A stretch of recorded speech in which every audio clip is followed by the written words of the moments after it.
Cela fait des années qu'on demande aux entreprises d'être apprenantes. Mais avec la crise générée par la Covid-19 et tous ses impacts sur le monde du travail, cette stratégie est vraiment maintenant au centre de la plupart des entreprises.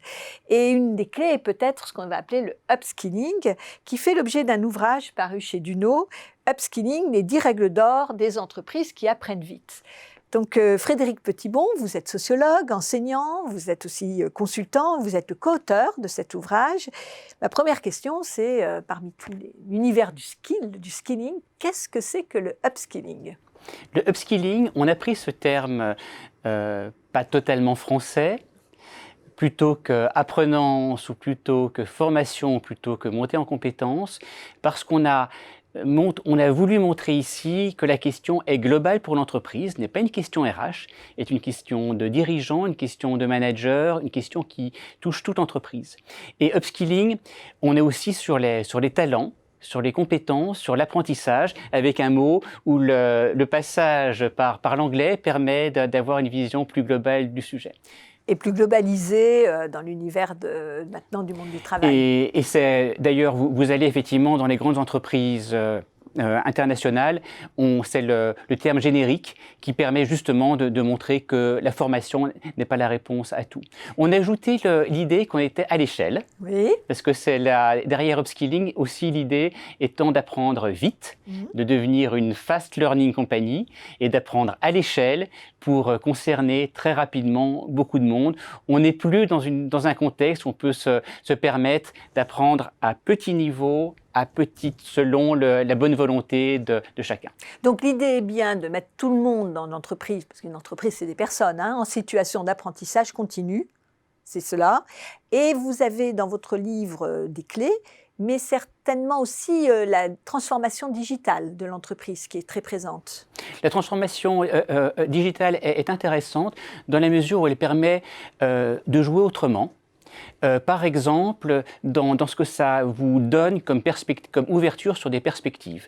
Moi, Frédéric, je ne sais pas forcément qu'il y a un métier qui correspondrait à mes compétences dans une autre entité chez quelqu'un que je ne connais pas. Avec des logiques de type LinkedIn, on est effectivement à même d'ouvrir des perspectives qui sont extraordinaires là-dessus. Et bien sûr, le digital est extraordinaire dans la manière dont on peut apprendre autrement via 100 000 méthodes qui permettent d'être concrètes sur du coaching, sur de l'apprentissage accéléré. On est bien dans quand même l'idée qu'on va avoir à la fois des intelligences individuelles et une intelligence collective de l'organisation. Vous êtes vraiment dans ce schéma-là. On est à fond dans l'intelligence collective en disant effectivement que pour apprendre vite, on l'a vu dans différents cas de grandes entreprises, en passant de L'Oréal à Carrefour, en passant de Sage à du parapublic comme La Poste, apprendre vite à l'échelle, c'est à la fois des équipes. Comment est-ce qu'au sein de l'équipe, on partage, on est en collaboration, on est en confiance pour apprendre vite, et comment, d'un point de vue global de l'entreprise, là aussi, je tire le fil.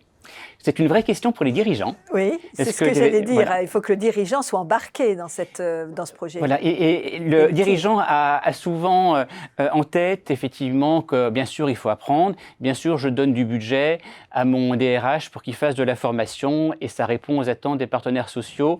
Et c'est plié.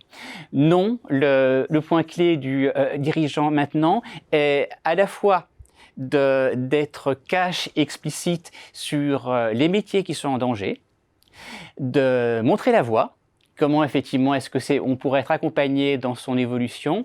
Et puis le dirigeant a aussi, c'est extraordinaire à regarder, un rôle particulier dans son comportement. C'est regarder un comité de direction. Un comité de direction peut être la quintessence du lieu où j'apprends, si ça débat, si ça se confronte, si ça s'ouvre sur l'extérieur, et peut être la quintessence d'une instance convenue où on n'apprend pas et où ça se saura dans l'ensemble de l'entreprise. Donc c'est toujours pareil, l'exemplarité est quelque chose de fondamental dans ce sujet de l'apprentissage continu. L'exemplarité à la fois pour soi, oui. Pour un dirigeant, parvenir à dire « je ne sais pas », parvenir à être en écoute empathique vis-à-vis d'un collaborateur à qui on dit « je ne comprends pas » sans que ce soit une critique directe sur l'incompétence du collaborateur est extraordinaire. Exemplarité dans comment est-ce que mon équipe apprend. l'équipe de Et direction. comment moi, je peux apprendre de mes collaborateurs. Et comment moi, je peux apprendre de mes collaborateurs, bien sûr. Vous avez une ou deux anecdotes où vous montrez aussi comment un dirigeant peut être castrateur. On a des dirigeants, effectivement, mais je vais plutôt en prendre des positifs. Alors, voilà, j'ai en tête un groupe international qui s'est battu pour faire rentrer une Brésilienne, pour faire rentrer un Chinois dans son COMEX.